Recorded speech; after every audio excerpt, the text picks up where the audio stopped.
All right, all right. Well, welcome to Wake Up to Your Life Magic. My name is Dr. Helmut Love. I'm excited for another amazing episode because this podcast aims at elevating the kind of leadership we see in the world, whether it's business, whether it's politics. How can we wake up and see that the way we're making decisions, the way that we're leading greatly matters. And I'll remind you that you can check out the book or learn more about the podcast at wakeuptoyourlifemagic.com. And now today I'm super excited because I have with me Tommy A. Kilpatrick, all the way from where are you? In the Philippines. In the Philippines, yes. And I had the pleasure of meeting Tommy through a network that I'm a part of.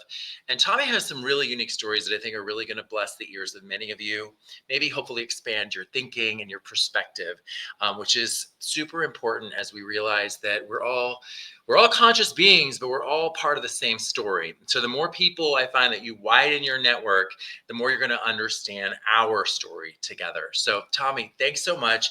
Can you tell people, we talked a little bit about the fact that you're sort of this humanitarian problem solver, that you love being creative in this area. Can you tell me a little bit about your passion for that? Oh, well, sure. Um, well, I had an interesting life in the sense of how I got to where I was to an adult and stuff. And I ended up being a commercial diver working in the oil field of the Gulf of America.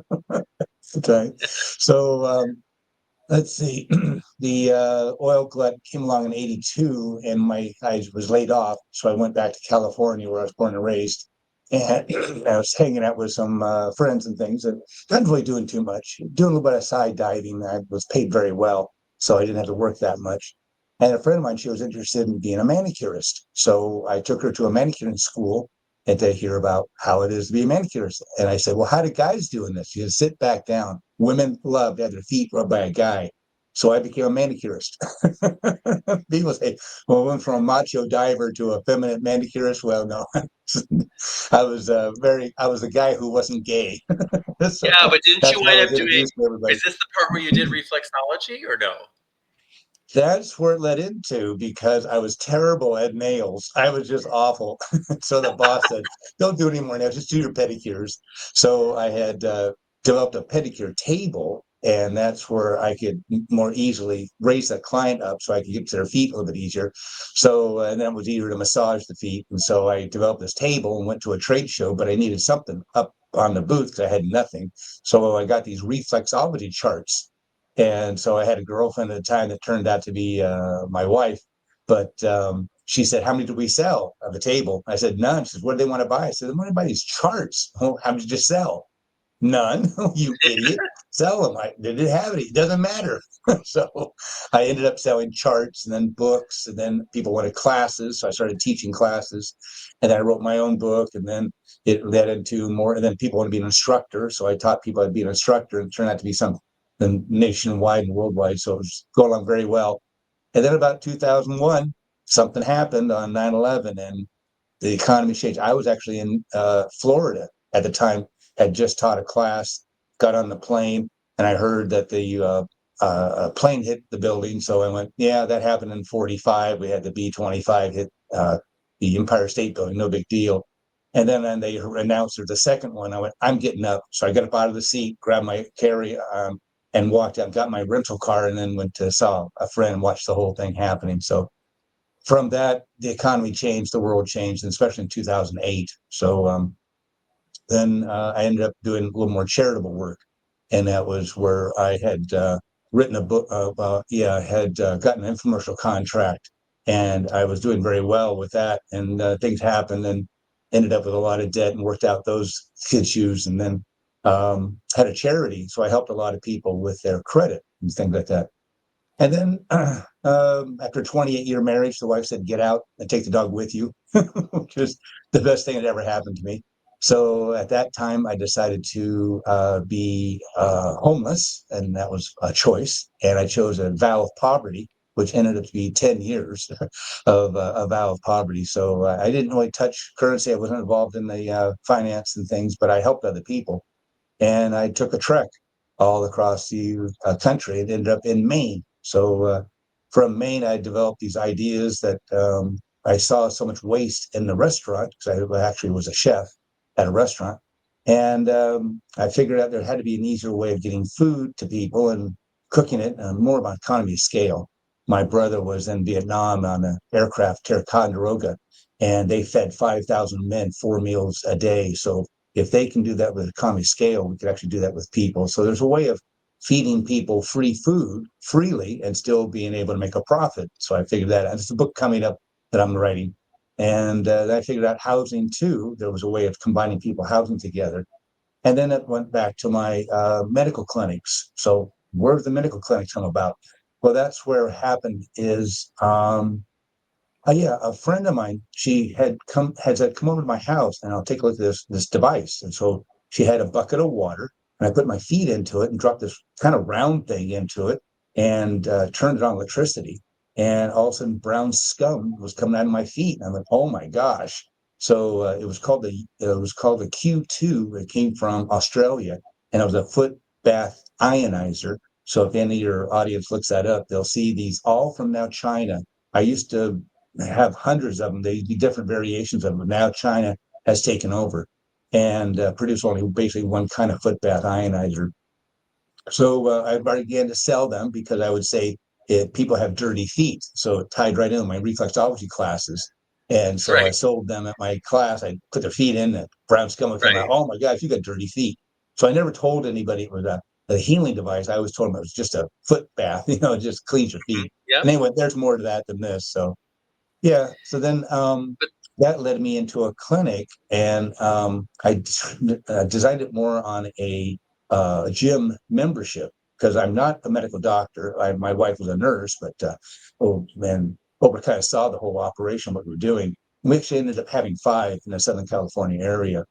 So it was more like you walk in, it was relaxing music, had essential oils, it had soft carpeting, and so it was more relaxing. We had beds that gave you massage, chairs that gave you massage, far infrared dry sauna. We had weird devices like the Chi machine. You lay down, it wiggles your feet back and forth, and after about a half an hour, it stops, and you feel a tingle go through your body back and forth. It was really amazing. Different kind of devices. We had essential oils, and we had the foot bath ionizer that ended up manufacturing myself. So we manufactured our own one, and I'd have 2 kinds. One would have stainless steel in it. The other would have graphite. And I'd say, do you want scum or no scum? What are you talking about? Well, the stainless steel will make the color change, and it'll light yellow if there's no feet in it. But once you put your feet into it, it'll change all different colors. And this one here has no scum. So it was the client's choice. So it's the same benefit, but it's just electrical energy in the body. So we had a lady who came in with stage 3 breast cancer. The surgeon said, if you don't cut this breast off in 3 weeks, you'll be dead. So she put her feet in a bucket of water. We dropped the ionizer in. And in 15 minutes, she said her pain in her breast went away when they did a biopsy. Oh, they didn't make any claims. So she signed to be a member, and it was $29.95 a month. And she had unlimited use of the facility. It could come in 10 times a day. It could come in once a month. It didn't matter to us as often as you wanted. So she came the next day and we put 3 machines on her at the same time. And so 1 foot in one bucket, 1 foot in the other bucket, 1 bucket for her hands. And she was in there for an hour. She had scheduled, and she drank also energized water. That's what I called it.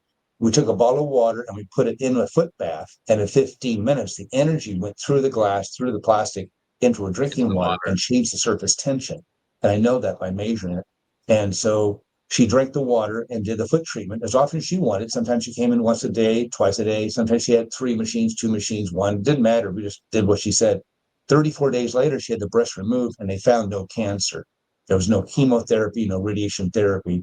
And so all she did was 2 of the things that were there. Interesting. She used the device and then she drank the energized water. And a surgeon said, and the nurses, that we've never seen anybody come out of surgery so healthy looking. And her recovery was so quick because, again, she used the ionizer. So for cancer, it's only 30 days for us. So I ended up doing a lot of detoxification. The military, which Camp Pendleton was down the way, and I was invited to their conference for the very first time. They admitted post-traumatic stress syndrome actually existed. So this is the first time the military was admitting that PTSD, and they went through the history way back in World War I with shell shock and all the different names they called it. But now they admitted it. And I was there with my device. I didn't ask for permission. I rented a Yeah. truck. So brought my equipment there, set it all up on a Camp Pendleton base where the conference was at. And chaplains came over and they said, "We're dealing with the suicides. How can we involve?" So I said, "Well, invite them come." And I want the extreme. I don't want the easy ones. And then anybody says, "Oh, anybody could do that." No, I want the extreme. So they would take buses and bring them to our clinic, and they would be there for about 4 hours, 5 hours, and they walked out just like jelly. depressed. It was amazing. So that's what, So, and then so meaning I the got worst no PTSD. contract. Is that right? The worst PSD. So what you're saying, you had the worst PSD patients. That's what you asked for at your detox clinic, and that's who you treated. Right. And they found us to be the most effective they've ever had. And then we said, "Why didn't you get a contract? Why didn't you contact?" I never got a contact until later on. There was a guy named Duke Cunningham who was a state representative to Congress who was taking bribes. I didn't know that. I wouldn't have ever bribed him, but that was how you got a military contract. You had to bribe that.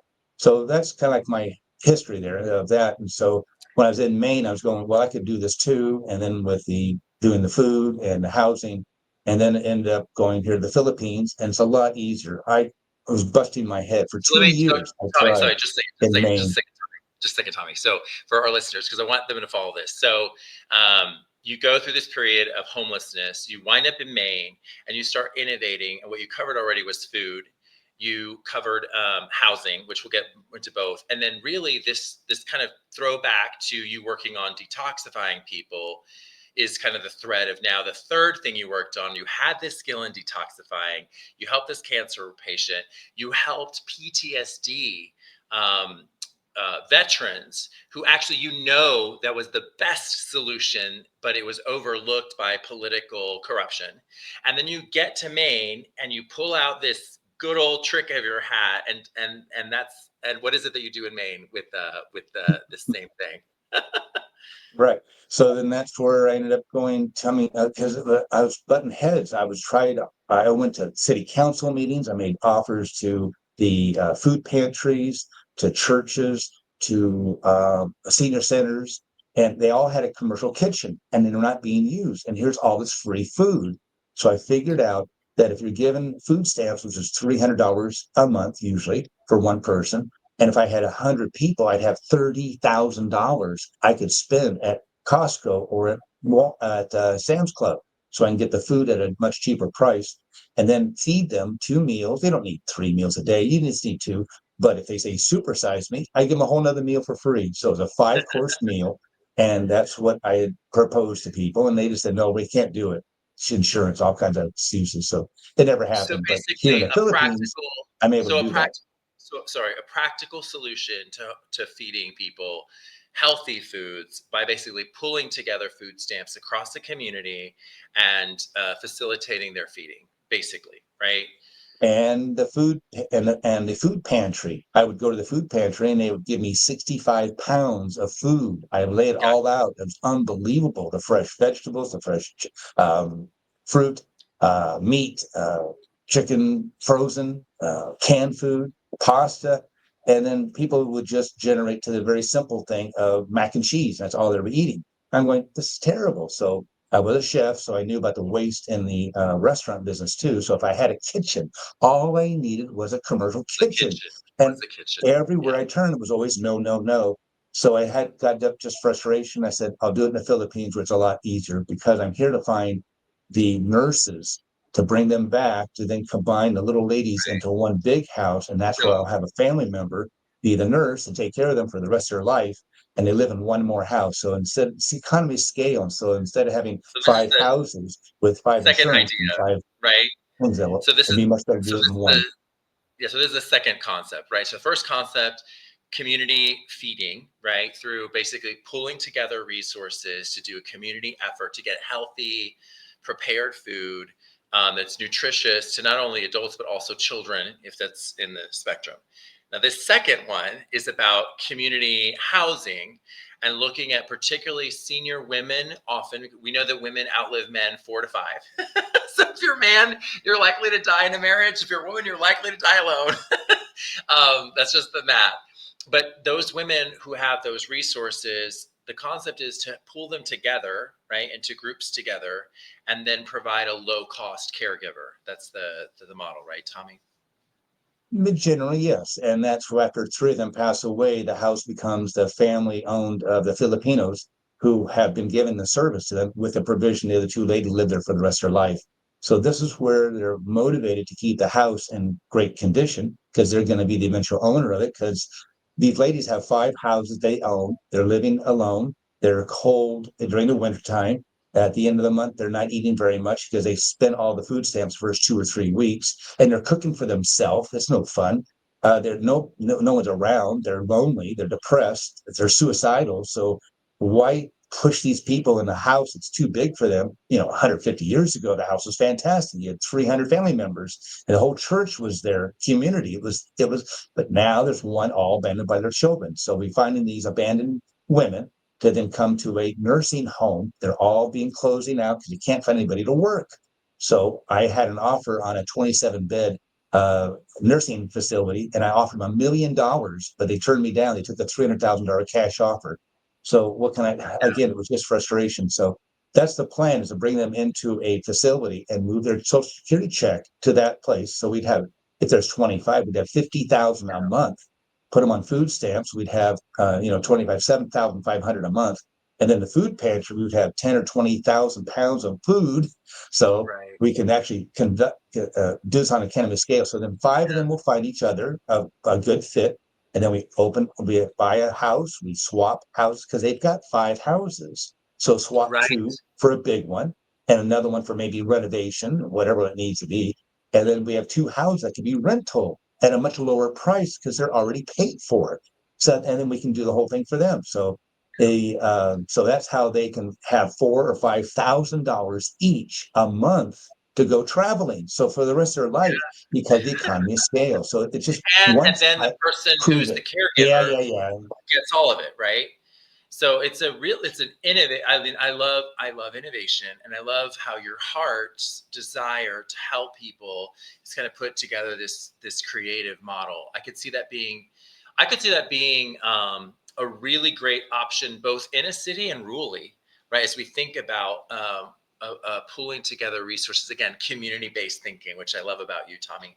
So your third concept, we talked about drug addiction, and how many people out there kind of someone who struggles with that is often viewed so poorly by society, judged, and then it's really a challenge for them to recuperate. I'd love for you to talk about how this third concept that you took from your filtering history, what your vision is and what the idea is here, because I think it's just brilliant.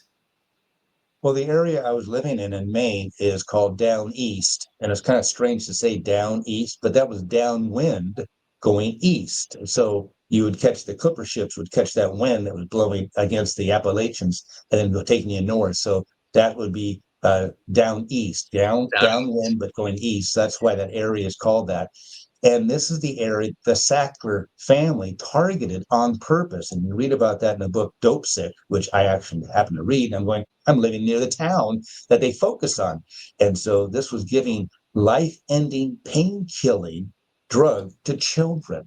This is awful what they did. They made about 13 to $15 billion, and really nothing ever happened to these people. They made their profit. Some of their little cronies they put in took some heat, but not much. So it's just awful. And it devastated this whole thing. For the last 25 years, this whole area has been devastated. They actually have a judge that oversees drug court. And so it's an addiction court, they try to call it, but all the drug addicts know is drug court. So instead of sending them to prison, they're trying to get them help. And every time they fail, they come back to drug court and they're always very welcome and they try to get them help and stuff. And there's celebrations, there's marriages. I saw it. I was involved in with it. And then I was at some of their meetings. They looked at me and they said, "You're not a drug addict, are you?" I said, "No." "Why are you here?" "I'm here to listen." And they would kind of go through the deaths of people. And I'm an accountant by trade. And so I counted about 25 they got to after just short, this person died, this person died. And then they talked about the ones that didn't die, that are still alive, taking these drugs. They can't believe how much drugs they're taking and why they're still alive. So that's a big shock to them. And the community hates these people. This community does not like them. I actually set up a booth in a shopping center area And that's what I was doing. I was trying to get this thing going, and the attitude that people had, because these were family members, these are friends, these are people known, and they're stealing and just lying, and cheating, and they just don't, they've had enough of them. So they've had enough of this 25 years. So ship them out. So that was the idea, is get rid of them. So that's my idea, is to take these men who are nonviolent, take them through a 30-day program. So I put offers on houses to buy there in Maine to turn it into a drug treatment center. And there'd be no government money. I wasn't looking for any money at all. And so I would bring them in, and this is a plan. I had discussions with the people who were involved in prisons, in a jail system, who were in the kind of transition. So I wanted about 6 months before they're going to be released to start talking to them about their option of what they can do is come to my place. It's totally free, doesn't charge them anything. So they would come there, and they would then spend 30 days, then detox. And this would be a detox of everything. I'm talking cigarettes to alcohol. Every single thing is detoxified. So that's what we can do. And that's the plan, and to get them well. And then they come back as a trainee, and then they come back for another 30 days as the instructor. So we train these people to then help the next person. It's kind of like pay Right. it forward. And I think your concept was then, and I know you have some other ideas about Argentina, some other places, but conceptually, it was then in an ideal state, you'd remove them entirely from the environment. So, if you will, if they're in a big city, you remove them to some place completely country based, more remote and rural, so they can really actually learn. And I think you said something like, which I respect, teach them to be men. So, reteach them, reinvest in them in a different way to build up their character and re-love them into being more useful for themselves and for society. Yeah. And that's the problem, is there's been no thing that a rite of passage for us men. When I was being brought up, we had G.I. Joe, we had Superman, we had Father Knows Best. And then my son, raised, he's 37 now, he had the Simpsons. So it made the husband as a buffoon and an idiot. So, Oh and yeah, then we're yeah. marginalized. And who needs Yeah. a man? That whole Don't attitude. even So, get me started. so You know what? You the know what was the idea, saving grace for me, Tommy, was the Boy Scouts. I mean, though I have a good Christian background with good, strong teaching, it was actually the Boy Scouts that was phenomenal for making me into a man. And I agree with you. Like, we saw these characters that were all slummy, crummy dudes, and I was like, "That's not my dad." Like, but we started to see that, and that became normative, right? oh yeah, that's the Satanistic thing, is to destroy. So God is love, and God and love in Hebrew means I give. So God gave me life, which I'm thankful every single moment. Every morning I wake up, it's always a thankful that I'm alive. And so with having that attitude is I give. And then mercy means extreme kindness. So those are the two commandments that Jesus taught on the mount. So that's what I live by.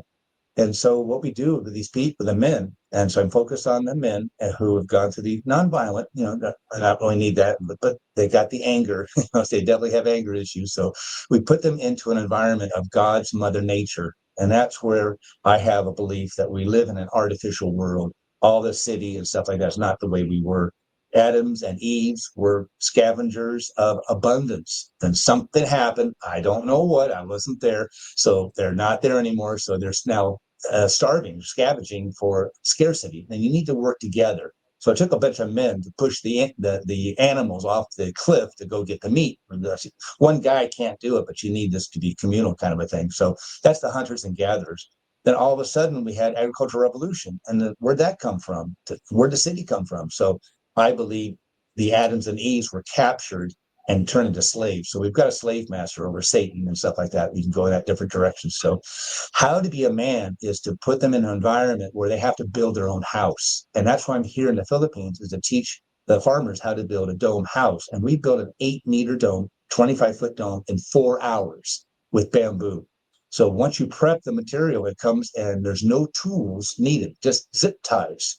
And if you can do a zip tie, you can tie some Yeah. string into it. So in 4 hours, one guy can build an 8-meter dome. And that's what you start with. And we'll also teach them how to use mud. And that's a natural product. It's a different clay and stuff. And you put some boric acid in there to keep the termites from eating up, making a nest in your clay house. So we build a clay house. It could be a tunnel shape. It could be a dome shape. Doesn't really matter. And then the food, they have to be able to produce food. So now they've made their house. They're growing their own food. And I teach them how to do it vertically. We don't have to bend over like we're doing for 10,000 years. We have new technology. We have new ways of doing it. And I can show you acres.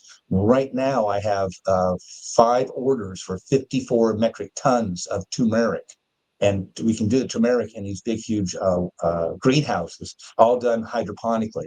So I'm verifying that these contracts are true. So if they're true, this is going to be And then phenomenal. we're good to So go. that's what I So, kind of do, is teaching them in how to build their own house, yeah. direct people well, and be men, and then have other. Well, they found in Africa there was a refuge, forest there, that they had taken out the bull elephants, the old male bull elephant they took out, and all of a sudden the rhinos were dying all over. They were dying. They couldn't figure it out until they saw the young elephants were going out to kill the rhinos. Once they brought the bull elephants back, the old ones, that stopped. So we got to have the elderly men telling the young men to stop it. Just stop that. And they have to have the morals and values. So you get that from being agricultural. You don't get that in currency. So you're only trying to chase the dollar. You're going to cut your morals and values to get that dollar. You're going to hate yourself. And that's where we bring them back into God's mother nature. So then they can build their own nest first. And that's where then they can develop a relationship. Yeah. So I love this conversation because I want to step back a second because the purpose of the podcast, Wake Up to Your Life Magic, is really about spiritual awakening and leadership. And what we've been talking about here is how our society is failing to take care of community, right? People are falling through the cracks. We mentioned, we had a couple of sinister people show up in the story, right? There was the politician who took money. There were the people who took the billions of dollars by basically pushing opioids onto a community. And now here we're on the sort of solutioning end. What's interesting is one of the concepts I speak to, Tommy, in the book is I call it creator being model. The fact that the ancient model of you as a creator, AKA you go out, you're fishing, you go out, you're building whether you're female or male, that was the model, right? Is that you had to go out and you had to create, gather or hunt or something.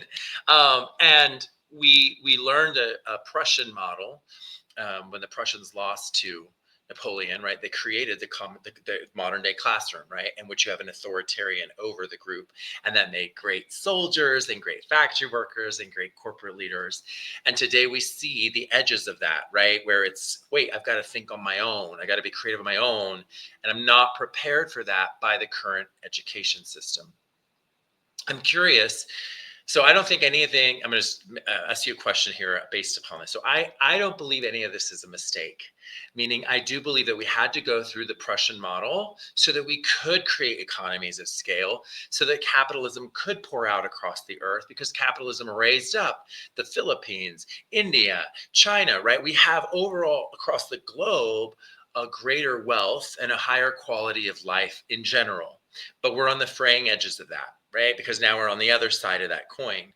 And I'm curious, in your imagination, in the world that you're living for, there's this balance of living in community within cities and stuff to create industry, and the desire to be one with nature and understand one's own accountability and soul, so to speak.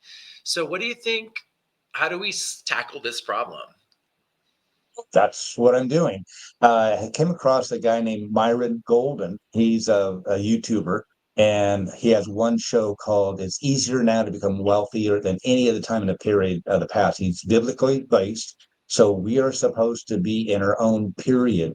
So if you think about exactly what you said, there was the agricultural revolution, and then in 1750 we had the industrial revolution, and that's where the implementation of rules and had to follow everything. But that made a good worker, which now you have a middle class. So that had to have permission to go to college to become a manager. So it's why be the Charlie Chaplin in the modern times, being that worker doing a job. You don't want to do that your whole life. You want to be a manager. You just stand there and tell them what to do. So go Yeah, to college. And everybody went to college and got it, and then that's where you get the job. So the 1950s had the distribution revolution, because you had to deal with these products. How do you distribute the products? So you have a superstore and like a supermarket. And then in the 70s had the computer revolution. So if you're involved in that, you were into it and you made your millions. then the information revolution, the 2000 with Google and that kind of stuff. And then in 2015, we had the infotainment and also like partnership. So I wrote a book, Amazon sells it, and they make most of the money. I don't care. They make a sale. I don't do anything. I just typed it up, shipped it off, and clicked it, and now they pay me money. So fantastic. So I've come up with the idea of the free revolution. And this is where everybody wants it free Wi-Fi, free shipping, sugar free, cholesterol free. Everything they want is free. So why don't we take it to the next level? If you have a person getting $300 of food stamps, it's not enough to make it because they're buying all the sweets or sugars and things during the first 2 weeks. They're crazy because I know lots of ladies that were in there in Maine that wouldn't have any money left at the end of the month. So why don't we come pull together and have farmers who brought food? I know a guy who produced fantastic vegetables, brought them to the food pantry every week for 3 months, and then found out later they were feeding to the chickens, they were feeding to the pigs. You know, what's going on? Because all they would do is go to the thing and get the box of mac and cheese. It was just easier because you're doing it yourself. So why don't we have a kitchen? I'm a chef, we can Right. cook it, but Right. who's going to do the cooking? I came up with the idea of artistic culinary artist in residence, which means that when you have an artist in residence, you give them room and board and they do their artwork. Well, why can't we do that? They live on the property. I can build a dormitory, simple enough. And then so they could live there. The food's all free. So, and I'll give them an allowance. You got to have some money to have some blow money just to buy some things that you need to have. But they're to cook all day and bake all night. And where's the food going to come from? Farmers in the area. We teach Right. our people Right. how to grow food vertically at home. We give them chickens. They bring eggs back to us, and they go fishing. They pick up fish. I mean, I'm telling you, Yeah. the abundance is going to be phenomenal. And from the food pantry, we would be a food pantry. We would have 100 or 200 people. So Right. we are going to get a tractor trailer every week delivering us 30 to 40,000 pounds of food a week because of the community we're serving. And what they get is they get 2 meals a day, a brunch and a supper. And that's what it's called. It's called a brunch and supper club. So it's a private membership association. So it's not government run. It's not anything. We're not a restaurant. It's just your food. You come in and cook. We have people who want to be a chef. So they're learning all the 7 different major cuisines and they're baking all night, cooking all day, and we have all this free food. So what do we do with it? We give it away. Well, what are you talking about? The people that, let's say 100 members of this association get the food for free every day. They get 2 hot meals, and we're talking 5 course. We're talking appetizer. Right. We're getting the Right. Right. finest cheeses and the meats from Costco from around the world. We're ordering it because we have the money and we have 4 kinds of soup, 4 kinds of salad. We have an entree with 2 fresh vegetables, and we have dessert. And if you say supersize me, you get the whole thing again. So you take it home and feed the family members. We Yeah. got more food than we can handle. It's come from an abundance kind of an attitude. Their cupboards are full of food, their refrigerators full of food, and their freezers full of food. Because what if 30 days they don't have access? They've Yeah. got 30 days at least of food there. And if something's going to be, the expiration, they bring it back and we work it into the current food. And so now what do we do with all those baked products? We go to stores along the way and give it to them. The food is free. So we give it to them freely. Then they say, well, what can we do for you? Oh, let's work up a swap. I want your scraps. So all the people eating at your restaurant food all the scraps, and that'll feed our chickens and goats and pigs. And I Yeah. know, So being a chef, there's food in your freezer. It's about to rot. Give it to us, and then we'll so bring you back product. And so that has to be a commercial kitchen. That has the insurance, I yeah. know, but that's how I'm helping restaurants give them free food and free products. So it all works out best. So people that come, they spend Yeah. $10 and they can do So that for a reservation and they eat so a file. So if I have 100 people for each meal, I've got about $5 grand a day with no oh, real cost. an additional revenue for people who are paying, which is great. I'm curious as we kind of look to the I do want to have this conversation a bit on the system, the system that we live in, right? So we talked about the politicians, we talked about the making the billions.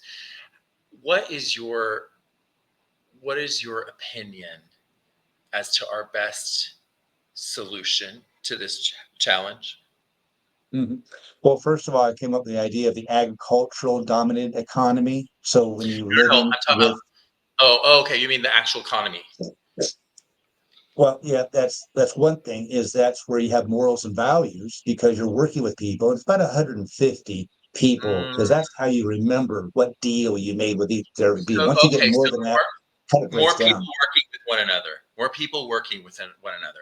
So the concept of And more interaction, whether agriculture or in a city, more interdependence. well, that's what it's all about, because I tried to do it myself, and being self-sufficient, it's just not possible. It's just not possible to have one. So if you have that agricultural based society, that's God's mother nature. So then you're working with people and having a community. If you're doing the currency dominated economy, you're trying to chase the dollar, then morals and values are actually a hindrance. It's not going to prevent. So it's the criminals Right, that get the money. And that's the right. whole, and that's why it goes to the Satanist. It's not Except that money AI, is evil, it's the love of right? money.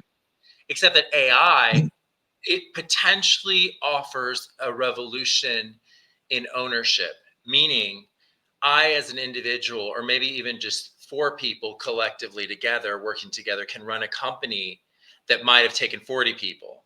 So I could see Absolutely. where, right? So you start to have more entrepreneurship, more individuality in a world in which, right? So now all of a sudden Oh yeah. you get the agriculture effect without being in the farm. All right. So it's that chasing the dollars what I'm trying to get away from. Gotcha. So like Yeah, in the Philippines, we have call centers where about 1 million people are employed. This yes. used to be people in America that used to Sure. have the call center Yeah. be in the service and customer service industry, and that all shifted to the Philippines and to India. So now what's going to happen with AI?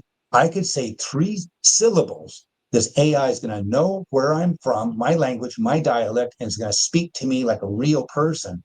And it's going to eliminate all these jobs here.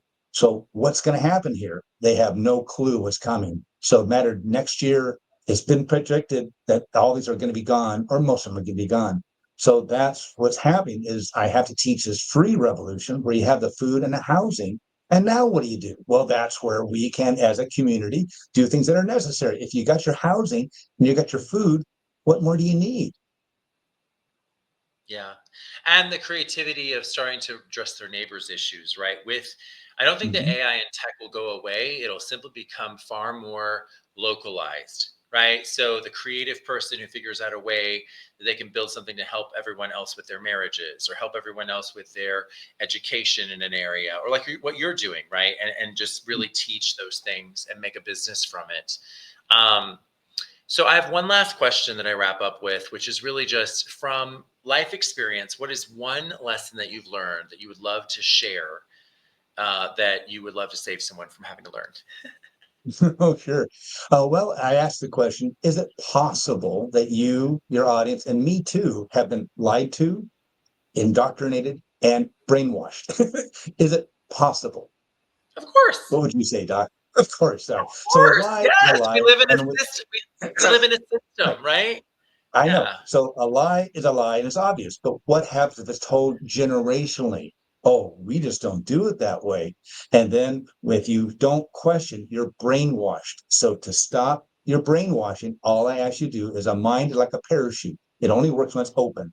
So open your mind, have the possibility of saying alleged or let's question this stuff. So all we need to do is raise the question of what is all happening to us. And it reminds me of the ice cold monkeys. So whenever I have this thing, oh, we just don't do it that way. Ice cold monkey, I move on. Look this up on YouTube. It's called the step ladder monkey experiment. So they had 4 monkeys that had a bananas and a step ladder, and the monkeys would climb up and get a banana, right? Well, then they hosed them down with ice water. They didn't want to go up there. They took a wet monkey up, put a dry monkey in. The dry monkey sees a banana, starts, and they beat him up. He had never experienced it. They took another wet monkey up, put another dry one in. By the time they had 4 dry monkeys, they beat up each other so they would never eat eat the bananas. So we're taught over this and over this. So it's the generationally lies that we have to be aware of. So start with the Yeah. truth. And what's going to happen to all these millions of people who are going to be out of work? They're going to be out of work very soon. We're seeing it in the housing industry, the automobile industry. Everybody's laying off. So you got to come together as a community based around religion or based around God. You've got to have that connection. And that's where you can develop your own food. You build the houses, you can take over houses. I don't have the Yeah. master plan, but And I it's have an interesting. idea. I have one solution. Yeah, no, and I think you're right. I think what I find is going to be so central to, and I'm speaking now to America, because to your point, you get outside of America and you do have sort of like homogeny, often, not everywhere. There are places that are very, very diverse, but in places that are still homogenous, right? You have some sort of spiritual norm, right? A sort of set of practices, even though, as we talked earlier, some of those can be twisted, right? Where the truth's twisted to the benefit of some. And I think that point, the commonality in our spirituality, the commonality in belief of what is valuable for us as a society, is really the big test that AI will give us. AI will test our spirituality, our morality, and our connection more than any other experience. And I think it's kind of, to your point earlier, it's sort of like mother nature and father love's way of being like, okay, kids, back to the table, right? I need you all back at the table here. You're on some spiritual journeys in this physical world. Let's get you there. So, Yeah. but again, I think this was all, if you believe in love, if you believe that this earth story is a positive one, then you believe that this is all part of the process of us becoming, right? And this is just the next thing we're stepping into as humans. And I like to believe that because I believe that it inspires not only love and faith and hope, right? But honestly, I just don't believe that I was made or you were made or any of this suffering was made for no point. I think there's a beautiful purpose in all of this. So. Oh Any yeah. closing And thoughts, Tommy? well, I just see them. I made a holy contract. We've had holy water. We have the Holy Ghost, and I've not my original idea, but I call it a holy contract that you and I, before we got here, made a deal with God. We would cross paths somewhere here. So every soul that crosses my path has been there for a reason. So all the people that are mean and cruel to me, I asked for it. So I was responsible for you to do that. And you were such a loving soul, you would actually do that to me. So for me to experience it. So I take it on that it's my responsibility. I'm not a victim. So every person I cross and paths I connect with, there's a reason and a purpose. And just give us more time, we'll figure it out. So Can everybody I? that crosses my path, we've been connected. So here we go. Let's make it happen. Beautiful. I love that. I wanted to say something to you about this holy contract because I don't know if I think I told you this before, but I just want to say it on air because it's just so fun. It's in the book too, but because I am a Bible believer, though I believe in many paths to love, there's the promise of the rainbow, which I've told you about, which is God's promise to never destroy the earth again for its wickedness.